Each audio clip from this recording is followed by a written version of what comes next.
জয়িতা শাশুড়ির খাবারটা নিয়ে শাশুড়ির ঘরে ঢুকলো। দেখে বিছানার একদিকে কাত হয়ে শাশুড়ি শুয়ে আছে, আর একটা গুনগুন আওয়াজ হচ্ছে।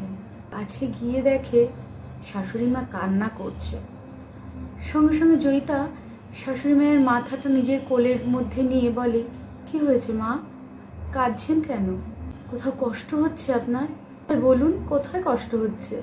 শাশুড়ি মা কোনো কিছু বলতে পারে না, দু চোখ বেয়ে অঝরে জল ঝরতে থাকে। জয়িতা 2-3 বার জিজ্ঞাসা করায় শাশুড়ি মা হাত দুটো দিয়ে জয়িতার কোমরটাকে পেঁচিয়ে ধরে, বলে, বৌমা আমায় ক্ষমা করে দাও, আমি তোমাকে চিনতে পারিনি। তুমি যদি ক্ষমা না করো আমি তাহলে মুক্তি পাবো না। কি আবোল তাবোল বলছেন মা? কিসের মুক্তি, কিসের ক্ষমা? আপনি পড়ে গেছেন, পা ভেঙে গেছে, প্লাস্টার হয়েছে, প্লাস্টার কেটে দিলে আবার আপনি হাঁটতে পারবেন। না মা, আমাকে যদি তুমি ক্ষমা না করো আমি তাহলে মরেও শান্তি পাবো না, আমার মনে হয় নরকেও ঠাঁই হবে না। বলো বৌমা, তুমি আমাকে ক্ষমা করবে তো? কি যে বলছেন না মা। আচ্ছা উঠুন উঠুন, খেয়ে নিন দুপুরের খাবারটা, বলে জয়িতা শাশুড়িকে বসানোর চেষ্টা করে। খাটের বালিশটা ঠেকান দিয়ে সেখানে শাশুড়িকে বসিয়ে ভাত মেখে খাওয়াতে যায়। শাশুড়ি মা সঙ্গে সঙ্গে হাতটা চেপে ধরে বলে, বলো তুমি আমায় ক্ষমা করেছো? ঠিক আছে, ক্ষমা করেছি বললাম তো। আপনি যখন কোনো অন্যায়ই করেননি তাহলে কিসের ক্ষমা মা? না বৌমা, আমি তোমার সঙ্গে অনেক অন্যায় করেছি, বলো তুমি আমাকে সব ক্ষমা করে দিয়েছো। ঠিক আছে, আপনি অন্যায় করেছেন, আমি ক্ষমা করে দিয়েছি, এবার আপনি তাড়াতাড়ি লক্ষ্মী সোনা মেয়ের মতন খেয়ে নিন তো। এই বলে জয়িতা শাশুড়ি মাকে দুপুরের খাবারটা খাইয়ে দিল। এরপর ওষুধ খাইয়ে আবার শাশুড়ি মাকে শুইয়ে দিল। মাথায় হাত বুলিয়ে দিতে দিতে পুরনো দিনের কথাগুলো জয়িতার খুব করে মনে পড়তে লাগলো। 2 বোন জয়িতারা, জয়িতার দিদি আর জয়িতা। জয়িতার দিদি দেখতে খুব সুন্দরী আর তেমনি পড়াশোনায় ভালো। জয়িতার দিদির থেকে 10 বছরের ছোট। জয়িতার গায়ের রং বেশ চাপা। সবাই বলে জয়িতা ওর বাবার মতো দেখতে, বাবার মতন লম্বা চওড়া, কিন্তু সেটা ছেলেদেরকে মানায়, মেয়েদেরকে নয়। দিদি দেখতে পুরো মায়ের মতন। কি সুন্দর ছোট্টখাট্ট দেখতে, টুকটুকে ফর্সা গায়ের রং। জয়িতার গায়ের রং নিয়ে তার বাবা মায়ের কোনোদিনই কোনো সমস্যা ছিল না। ছোট মেয়ে, খুবই আদরে, বাবা মা দিদি সবার, এমনকি বাড়ির আত্মীয় স্বজন সবারই খুব আদরে জয়িতাদের আর্থিক অবস্থা বেশ ভালো। বাবা মিলিটারিতে চাকরি করে, বছরে 2 বার আসে, আর বাবা যখনই আসে তখনই ওদের পুজোর মতন আনন্দ, খুব আনন্দ করে ওরা। এইভাবে জয়িতার দিনগুলো ধীরে ধীরে পার হতে থাকলো। জয়িতা ধীরে ধীরে বড় হতে থাকলো। প্রথমে স্কুল, তারপর কলেজ। জয়িতার মা সব সময় বলতো, তোমাকে দিদির মতন নিজের পায়ে দাঁড়াতে হবে। কিন্তু জয়িতার একদম ইচ্ছা নেই ওর চাকরি বাকরি করার, ও সংসার করবে। যখন মা খুব করে বলতো, তোমাকে কিন্তু নিজের পায়ে দাঁড়াতে হবে, দিদির মতন তোমাকে ভালো চাকরি করতে হবে। ওর দিদি কলেজের প্রফেসর, দিদির মতো অত ভালো চাকরি না করলেও মিনিমাম স্কুলের দিদিমণি তো তুমি হবে, মা বারবার করে বলতো। কিন্তু জয়িতা মাকে জড়িয়ে ধরে বলতো, না মা, আমি চাকরি করব না, আমি সংসার করব, স্বামীর জন্য রান্না করব, বাচ্চাদের মানুষ করব, শ্বশুর শাশুড়ির সেবা যত্ন করব। মা, আমার এটাই ভালো লাগে, আমি এটাই করতে চাই মা। জয়িতার মাও আদরে মেয়েকে আর তেমন কিছু বলে না। জয়িতার বাবা এইসব শুনলে হো হো করে হাসে, বলে, আমার লক্ষ্মী মেয়ে তো, তাই মন দিয়ে সংসার করতে চায়। এইভাবেই দিন যেতে থাকলো। জয়িতার বাবাও রিটায়ার করলো। বাড়িতে জয়িতার বাবা, মা আর জয়িতার দিদির বিয়ে হয়ে গেছে। জামাইবাবুও কলেজের প্রফেসর। জয়িতা বিয়ে পাশ করার পরেই ওর বাবা মা ওর জন্য সম্বন্ধ দেখতে লাগলো। গায়ের রংটা কালো আর দেখতে অনেকটা ব্যাটা ছেলেদের মতন গঠন, তাই সহজে ঠিক পছন্দ করছিল না। অনেক খোঁজাখুঁজির পরে, অনেক ঘটক ধরার পরে তারপর সঞ্জয়ের সঙ্গে জয়িতার বিয়েটা হলো।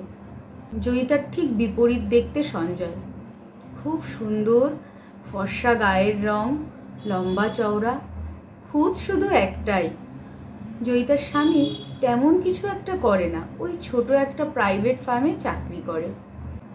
কলকাতা শহরে সঞ্জয়দের নিজেদের 3 তলা বাড়ি। সঞ্জয়রা 3 ভাই 1 বোন, তাই প্রতিটা ভাইয়েরই এক একটা করে ফ্লোর। জয়িতারা সবচেয়ে নিচের ফ্লোরে থাকে, গ্রাউন্ড ফ্লোরে। 6খানা ঘর আছে। জয়িতা শাশুড়ি আর জয়িতা এই দুটো রুমে ওরা থাকে। ডাইনিং রুম আছে, কিচেন আছে, আর বাকি ঘরগুলো ওরা ভাড়া দিয়ে দিয়েছে।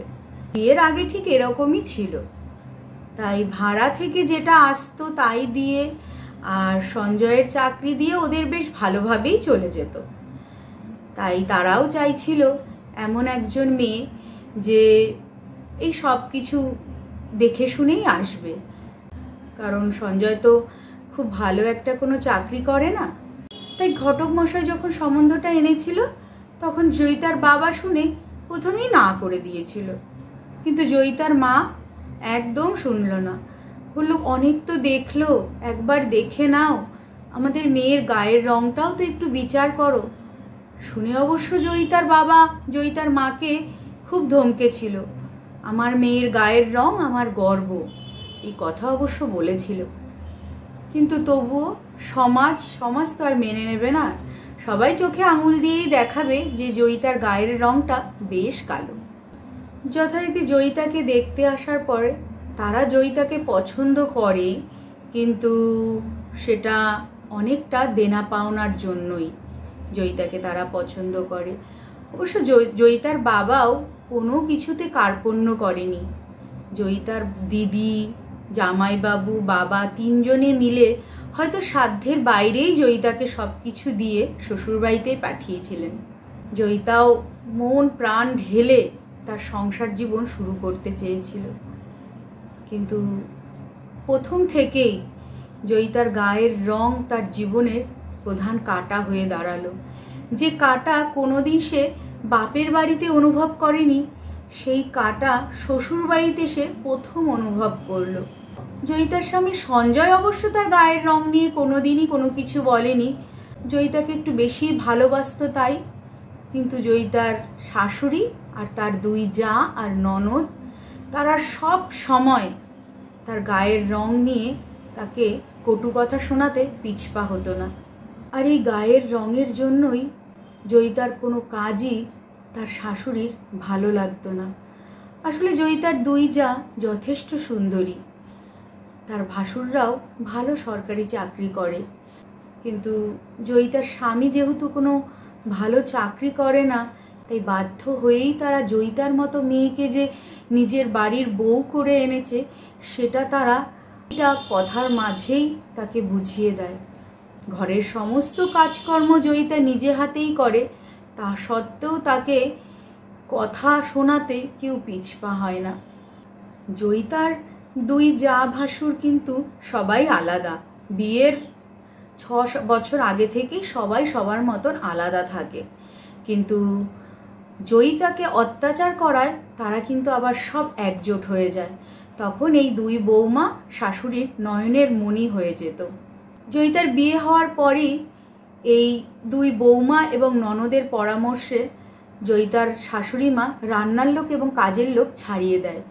সঞ্জয় যেহেতু বেশ ভোরবেলায় বেরোতো আর রাত্রিবেলায় ফিরতো, তার জন্য ও জানতোই না যে বাড়িতে কোনো কাজের লোক নেই। একদিন রবিবার সঞ্জয় দেখে যে জয়িতা রান্না করছে। ওর মাকে ডেকে বলে, মা, জয়িতা রান্না করছে, আমাদের রান্নার দিদি আসেনি। সঙ্গে সঙ্গে ওর মা বলে, না, এখন এত খরচ বেড়েছে, আর তাছাড়া আমি আর বৌমা হাতে হাতেই করি, কতটুকু আর রান্না। বৌমাই বলল, মা, রান্নার লোক ছেড়ে দিন, দরকার কি। সঞ্জয় জয়িতার দিকে তাকালো, জয়িতা মাথা নিচু করে নিল। সঞ্জয় বুঝলো হয়তো জয়িতাই বলেছে মাকে, সংসারী মেয়ে তো, তাই সঞ্জয় আর কিছু বলল না। কিন্তু সঞ্জয় এটা কোনোদিন জানেনি যে তার বাড়িতে যে ঠিকে কাজের মহিলাটি ছিল, যে বাসন মাজতো, ঘর মুছতো, তাকেও ছাড়িয়ে দেওয়া হয়েছে। কারণ সঞ্জয় এত সাংসারিক ব্যাপারে ও কোনোদিনই ওর মাথাতে এইসব ও নিত না, আর কখনো এতটা যে ওর মা নিচে নেমে যেতে পারে সেটা কোনোদিন ও কল্পনাও করেনি। বাসন ধোয়ার পরেও ওর শাশুড়ি মা গিয়ে দেখতো, দেখে বলতো না বাসন ধোয়া হয়নি, আবার বাসন ধোও। ঘর মোছার পরে আবার ওর শাশুড়ি মা ঘর মোছাতো। সব কিছু কিন্তু জায়েদের পরামর্শেই করতো। জায়েরা নিজেদের কাজকর্ম সেরে নিচে নেমে এসে শাশুড়ির ঘরে বসে বসে শাশুড়িকে এইসব মন্ত্রণা দিত। আর ননদিনী তো আছেই, ননদিনী আসতো, প্রতি মাসেই একবার করে আসতো, এসে ওপরে দুই বৌদির সঙ্গে গল্প গুজব সব কিছু করতো, কিন্তু খাওয়ার সময় ঠিক নিচে নেমে আসতো।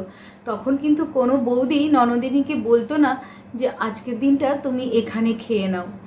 এসেই বৌদির উপর চোটপাট শুরু করে দিত, আজকে এই করবে, কালকে ওই করবে, পরশু সেই করবে। এই রকমভাবে জয়িতার উপরে ননদিনীও খুব অত্যাচার করত। কতদিন যে জয়িতা দুপুরবেলায় খায়নি তার হিসাব হয়তো জয়িতার আজ মনেই পড়ছে না। জয়িতার শাশুড়ি মায়ের রান্নাটা প্রথমেই করে নিত, যেহেতু ওর শাশুড়ি মা নিরামিষ খায়। জয়িতার বিয়ের 10 বছর আগে ওর শ্বশুরমশাই মারা গেছে, তারপর থেকেই ওর শাশুড়ি মা নিরামিষ খাওয়া শুরু করেছে। জয়িতা তাই প্রথমে শাশুড়ি মায়ের রান্নাটা করে নিত, তারপর নিজের আর সঞ্জয়ের জন্য রান্না করত। কিন্তু ওর জায়েরা এসে বলতো, মাঝে মাঝেই বলতো, জয়িতা একই কড়াইতে ওনার রান্নাও করেছে আর নিজেদের রান্নাও করেছে। ব্যাস, জয়িতার শাশুড়ির সঙ্গে সঙ্গে রেগে যেত। যেহেতু জয়িতার শাশুড়ি খেতে পারবে না, তাই জয়িতারও খাওয়া বন্ধ থাকতো সেই দিন। অবশ্য রাতের দিকে কোনো অসুবিধা হতো না, কারণ রাতের দিকে জয়িতার শাশুড়ি আর এই ঘটনাটা ঘটানোর সাহস পেত না, কারণ ছেলে তো তখন বাড়ি থাকতো, তখন আর কোনো ছোঁয়াছানির কোনো অসুবিধা হতো না, তখন দুপুরের রান্না দিব্যি খাওয়া যেত। অবশ্য এতে শুধুমাত্র জায়েদের দোষও দেওয়া চলে না, শাশুড়ি মা নিজেও জয়িতাকে শাস্তি দেওয়ার জন্য এই কাজগুলো করতো। জয়িতার শাশুড়ি অবশ্য ঘরে চিড়ে মুড়ি সব কিছু থাকতো, তালের গুড় থাকতো, খেজুরের গুড় থাকতো, এই সব দিয়ে ওর শাশুড়ি দিব্যি খেয়ে নিতে পারতো। কিন্তু জয়িতা, তার বেলায় পুরো দুপুরবেলাটা তাকে না খেয়েই কাটাতে হতো। কিন্তু সমস্যাটা বাঁধলো যখন জয়িতা সন্তান সম্ভবা। জয়িতার শরীর দিনের পর দিন এইরকমভাবে দুপুরে না খাওয়ার ফলে জয়িতার শরীর ধীরে ধীরে ভেঙে যেতে থাকলো। জয়িতা খুবই অসুস্থ হয়ে পড়তে থাকলো। আর এদিকে জয়িতার দুই জা আর ননদ সবসময় মাকে বলতে লাগলো যে জয়িতার সন্তানও জয়িতার মতোই কালো হবে। জয়িতার শাশুড়ির মধ্যে ফর্সা কালো নিয়ে যে বিভেদ, সেটা এত পরিমাণে বেশি ছিল যে ওর শাশুড়ি কোনোদিন এটা থেকে বেরিয়ে জয়িতার যে একটা সুন্দর মন আছে, জয়িতা যে সেই মন দিয়ে তার শাশুড়িকে কতটা ভালোবাসছে সেটা দেখার ক্ষমতা তার শাশুড়ির ছিল না। আসলে উনি তো কালোর বিভেদ থেকে বেরোতেই পারেনি। তাই জয়িতার শরীর যখন খুবই অসুস্থ, প্রচণ্ড পরিমাণে ধুম জ্বর উঠল, তখন সঞ্জয় ডাক্তার দেখাতে নিয়ে যাওয়ায় ডাক্তার বলল ইমিডিয়েটলি ওনাকে হসপিটালে ভর্তি করতে হবে, ওনার পেটে জল একদম নেই বললেই চলে, বাচ্চাকে তাহলে বাঁচানো যাবে না। জয়িতাকে হসপিটালে অ্যাডমিট করা হলো এবং 7 মাসে জয়িতার একটা পুত্র সন্তান হলো।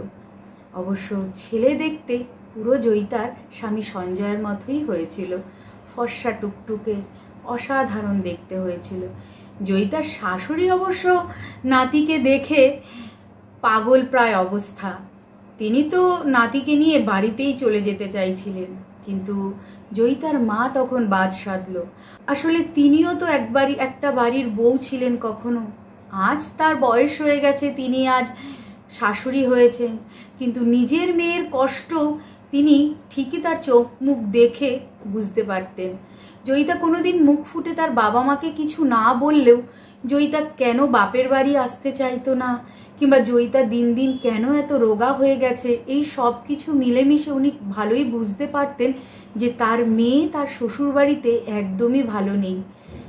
তার খুব আশা ছিল সংসার করার, তাই সংসার করতে যাওয়ার জন্য তার মেয়ে নিজের কষ্টটাকে খুব সুন্দরভাবেই সবার কাছ থেকে লুকিয়ে যেতেও শিখে গিয়েছিল। তাই যখন হসপিটাল থেকে জয়িতার শাশুড়ি নিয়ে যেতে চাইলো নিজের বাড়িতে বৌমা আর নাতিকে, তখন জয়িতার মা পুরো সাফ মানা করে দিল যে আমার মেয়ে এখন আমার সঙ্গেই যাবে, আর সঙ্গে আমার নাতিও আমার বাড়িতেই যাবে। সেখানে আর কেউ কিছু বলতে পারলো না। উনি মেয়ে আর নাতিকে নিয়ে উনি বাড়ি চলে আসলেন। সঞ্জয় অবশ্য নিজের বাড়িতে ফিরে এসেছিল। জয়িতাকে বিয়ে করার পর ওর 2 বার প্রমোশন হয়েছিল, যার ফলে অফিসের চাপও ছিল বেশ ভালো। ও আর জয়িতার সঙ্গে শ্বশুর বাড়িতে না গিয়ে ও নিজের বাড়িতেই ফিরে এলো। জয়িতা বাপের বাড়িতে এসে মায়ের আদরে সেবা শুশ্রূষায় খুব তাড়াতাড়ি সুস্থ হয়ে উঠল। আর জয়িতার ছেলে, সেও তার দাদু দিদার কাছে খুব সুন্দরভাবেই বড় হতে থাকলো। 1 মাস যখন হয়ে গেল তখন জয়িতার আতুরও উঠে গেছে। সঞ্জয়কে জয়িতার বাবা মা ডেকে পাঠালো। সঞ্জয়ও প্রচুর কাজের চাপে এই 1 মাসের মধ্যে আর যেতে পারেনি। অবশ্য প্রতিটা দিন জয়িতার সঙ্গে ফোনে কথা বলেছে। তখন তো আর এরকম স্মার্টফোনের ব্যবস্থা ছিল না, ল্যান্ডফোনেই কথা বলতে হতো, তাই খুব বেশিক্ষণ কথাও বলতে পারতো না, একটু লজ্জাও লাগতো জয়িতার। 1 মাস বাদে সঞ্জয় আসলো। সঞ্জয়কে আদর যত্ন করার পরে জয়িতার বাবা মা সঞ্জয়কে পুরো ঘটনা খুলে বলল, কারণ জয়িতার সঙ্গে ঘটে যাওয়া সব ঘটনা ওর বাবা মা ওকে প্রেশার দিয়ে ওর কাছ থেকে সব জেনে ফেলেছে। কারণ তারা তো তার সন্তানের মুখ দেখেই বুঝতে পেরেছে যে তার সন্তান ভালো নেই। তাই জয়িতাকে যখনই তারা চাপ দিল যে বলো কি হয়েছে, কারণ এখন তুমি আর একা নও, এখন তোমার সঙ্গে তোমার সন্তানও আছে, তাকে মানুষ করে গেলে তোমাকে আগে নিজেকে সুস্থ থাকতে হবে। তাই জয়িতাও বুঝলো যে যেভাবে এতদিন সে তার নিজের জীবনটাকে অতিবাহিত করেছে, ঠিক এরকমভাবেই যদি আগের দিনগুলোও যায় তাহলে সে তার সন্তানকে বড় করতে পারবে না। বড় করা তো দূরে থাক, সন্তানকে হয়তো সে বাঁচিয়েও রাখতে পারবে না। তাই বাধ্য হয়ে বাবা মাকে সে সব কথা খুলে বলে। আর সেই কথাগুলোই সঞ্জয়কে তার শ্বশুর শাশুড়ি সব কিছু জানায়। সঞ্জয় তো অবাক হয়ে যায় তার মা এবং তার 2 বৌদি আর তার আদরের বোনের এই রকম নীচতম কাজের জন্য। তখনই ডিসিশন নেয় যে সে জয়িতাকে নিয়ে আর ওই বাড়িতে ফিরবে না। সে এখন যতটুকু ইনকাম করে তাতে সে একটা ভাড়া বাড়িতে জয়িতাকে নিয়ে সুন্দরভাবেই সংসার করতে পারবে। জয়িতার দিদি জামাইবাবুও এসেছিল, তাই সবাই মিলে জয়িতার বাবা মা, জয়িতার দিদি জামাইবাবু সবাই মিলে ঠিক করে তারাই জয়িতাকে একটা জায়গা কিনে সেখানে একটা বাড়ি করে দেবে। আর সেখানেই জয়িতা এই সন্তানকে নিয়ে গিয়ে উঠবে এবং তার জীবন আবার নতুন করে শুরু করবে। সঞ্জয়কে তাই তারা এই প্রস্তাব দেয়, কারণ তারা আগেই নিজেদের মধ্যে এই আলোচনাটা করে নিয়েছিল। সঞ্জয় প্রথমে সেটাকে বাধা দেয়, কারণ বিয়ের সময় সঞ্জয়ের মা এবং তার দাদারা, তার 2 বৌদি, তার বোনের স্বামী তো পরিমাণে জয়িতার বাবা মায়ের কাছ থেকে দেনা পাওনা নিয়েছে যে সঞ্জয়ের আর মাথা তুলে কিছু বলার কোনো জায়গা নেই। কারণ সঞ্জয় কিন্তু এই দেনা পাওনার বিরুদ্ধেই ছিল, কিন্তু নিজের যেহেতু আর্থিক সচ্ছলতা তখন ছিল না, তাই তাদের উপরে সে কথা বলতে পারেনি। কারণ বিয়েরও একটা খরচ ছিল, সবাই তো আবার বিশাল বড় করে সব কিছু চায়, যেটা সঞ্জয়ের পক্ষে কোনো মতেই সম্ভব ছিল না। তাই বাধ্য হয়ে তাকে দেনা পাওনাটা নিতেই হয়েছিল। এখন যেহেতু তার সামর্থ্য আছে, হ্যাঁ জায়গা কিনে বাড়ি করার সামর্থ্য সঞ্জয়ের নেই, ভাড়া বাড়িতে নিয়ে গিয়ে নিজের সংসারটাকে সুন্দর করে চালানোর ক্ষমতা সঞ্জয়ের এখন আছে। তাই সে প্রথমে মানা করলো, কিন্তু জয়িতার বাবা মা সঞ্জয়ের হাত দুটি ধরে বলল, আমরা তো তোমার বাবা মা, মনে করো না তোমাকে তোমার বাবা মা এক টুকরো জায়গা কিনে একটু বাড়ি করে দিল, তাতে তুমিও ভালো থাকবে, তোমার বউ তোমার সন্তান সবাই ভালো থাকবে। ভাড়া বাড়িতে কতবার ভাড়া বাড়ি চেঞ্জ করবে, এটাও তো একটা কষ্টসাধ্য ব্যাপার। অনেক বোঝানোর পরে সঞ্জয় তাতে রাজিও হলো এবং সেই দিনই ও বাড়ি ফিরে এলো। বাড়িতেও কোনো কিছুই জানালো না, শুধু এইটুকুই জানালো যে 6 মাস জয়িতা ওখানেই থাকবে। এই শুনেই সঞ্জয়ের মা চিৎকার করে উঠল।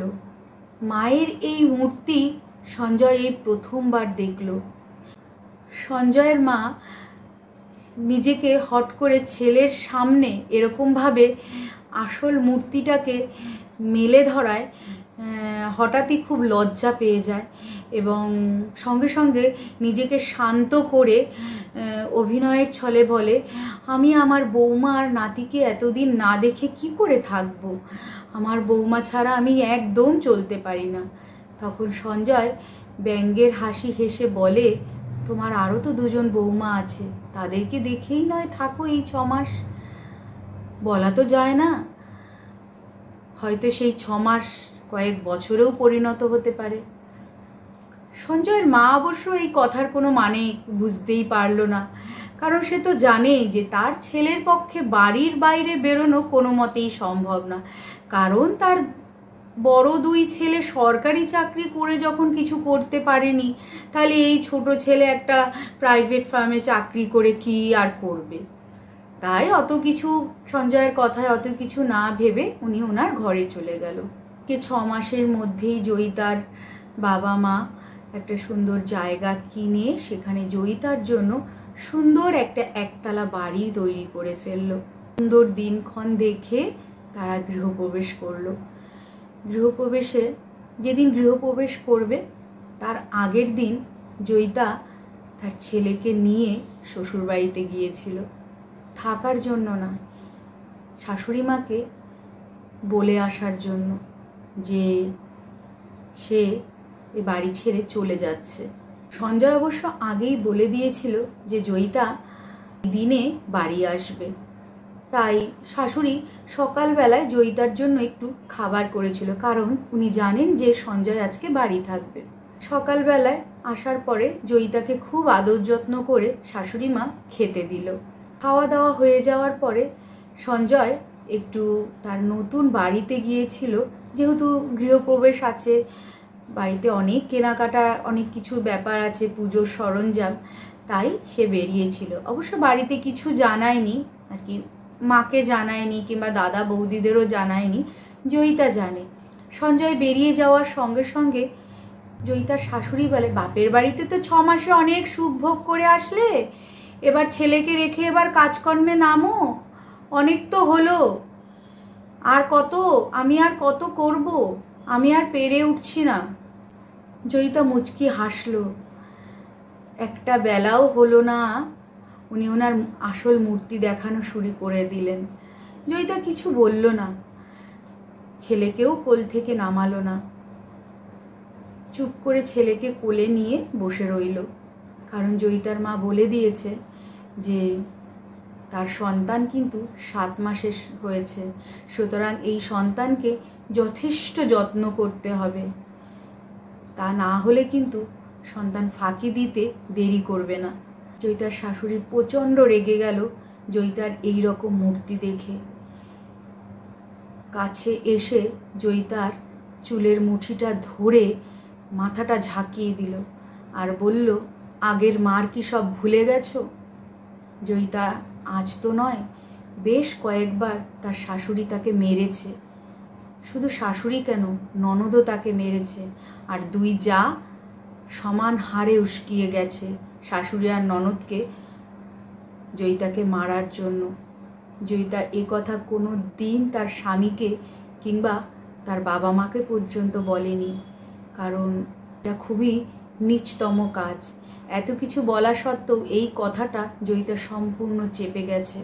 তাই আজকে যখন আবার চুলের মুঠি ধরে জয়িতাকে ঝাঁকিয়ে দিল, তখন জয়িতা নিজের চোখের জল আর আটকে রাখতে পারল না।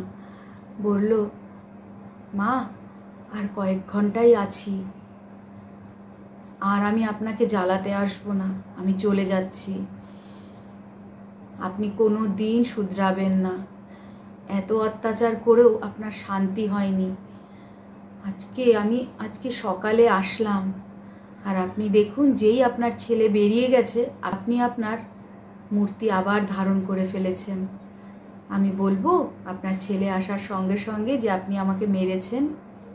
সঙ্গে সঙ্গে জয়িতার শাশুড়ি তার চুলের মুঠিটা ছেড়ে দেয়। বুঝতে পারে যে এই 6 মাসে জয়িতা অনেক বদলে গেছে। আর কিছু না বলে চোখগুলো লাল করে ঘর থেকে বেরিয়ে যায়। সঞ্জয় বাড়ি ফেরে সন্ধ্যা নাগাদ।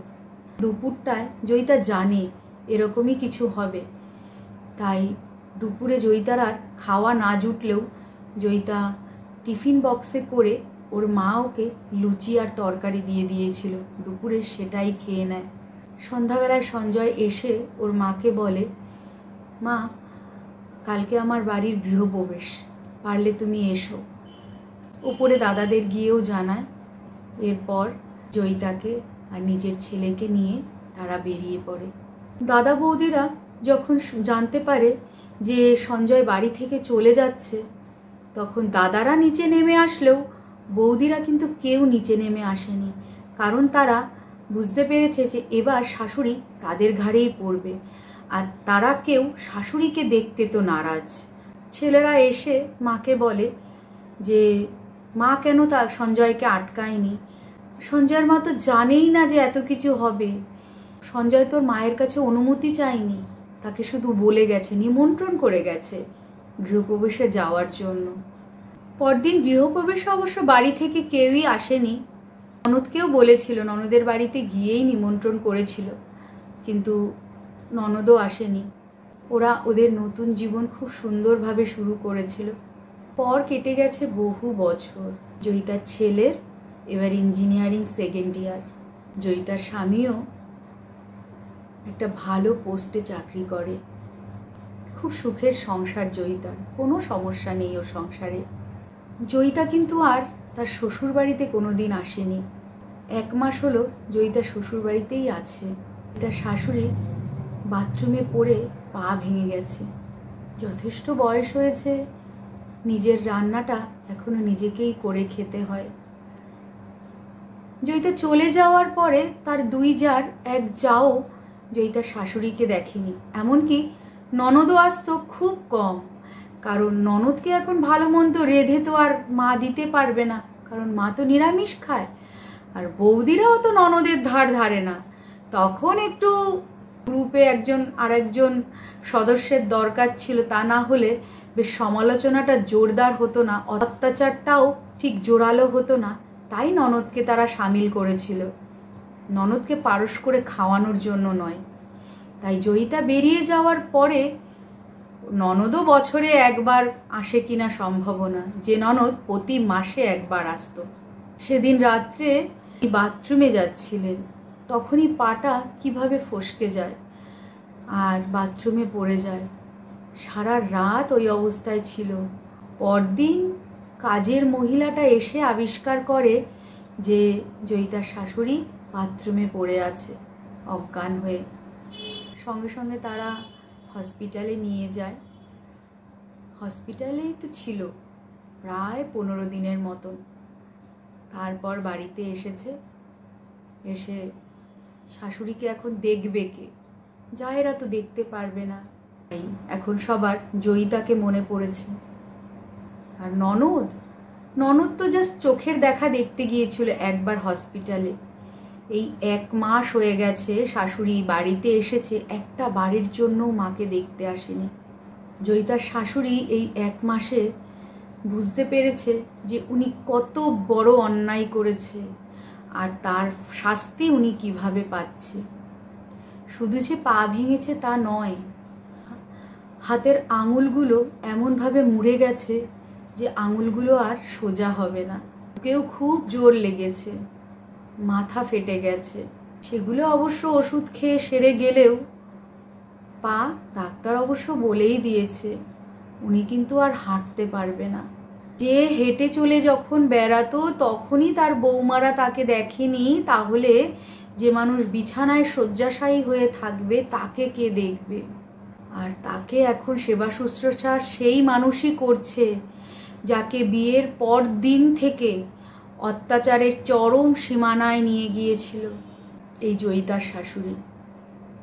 এই সব কিছু অনুশোচনায় উনি দগ্ধ হয়ে আজকে আর দু চোখ বেয়ে অশ্রুধারা বাহিত হচ্ছে। তিনি আজ যেন তেন প্রকারে জয়িতার কাছে ক্ষমা প্রার্থী। জয়িতাকে জড়িয়ে ধরে তার কাছে শুধুমাত্র ক্ষমাই চেয়ে যাচ্ছে। বুঝতে পেরেছে জয়িতা যদি মন থেকে ওনাকে ক্ষমা না করে তাহলে উনি কোনোদিনই এই পাপ থেকে মুক্তি পাবে না। শাশুড়ি মায়ের মাথাটা কোলে নিয়ে মাথায় হাত বুলিয়ে দিতে দিতে এইসবই ভাবছি। বিয়ের পর যে 2 বছর জয়িতার জীবনে যতটা কষ্ট এসেছে, সেই কষ্ট আনার একমাত্র কারণ যে ছিল তার শাশুড়ি, এটা জয়িতা যতদিন বেঁচে থাকবে ততদিনই হয়তো তার মনে থাকবে। কিন্তু আজ এই বৃদ্ধ মহিলাটি, ইনি তো একটা শিশুতে পরিণত হয়েছে, তাই এনাকে কি করে দূরে সরিয়ে দেয় সেই শিক্ষা তো তার বাবা মা তাকে দেয়নি। তাই শাশুড়ি মার মাথায় হাত বুলিয়ে দিয়ে শাশুড়ি মায়ের চোখ দুটো মুছিয়ে দেয়। ঘুমিয়ে পড়েছে তবু চোখ দিয়ে জলের ধারাটা ঠিক বয়েই চলেছে। মনে মনে প্রতিজ্ঞা করে, যতদিন মা আমি বেঁচে থাকবো তোমাকে আমি কখনোই ফেলবো না। তুমি আমার সঙ্গে যেমন করেছো আমি যদি তোমার সঙ্গে সেটাই করি তাহলে তোমার আর আমার মধ্যে তো কোনো পার্থক্য থাকবে না। তুমি আমার ভালো শাশুড়ি না হলেও আমি তোমার ভালো বৌমা হয়ে দেখাবো। আর যখন আমি নিজে শাশুড়ি হব তখনও চেষ্টা করব আমি একজন ভালো শাশুড়ি হওয়ার।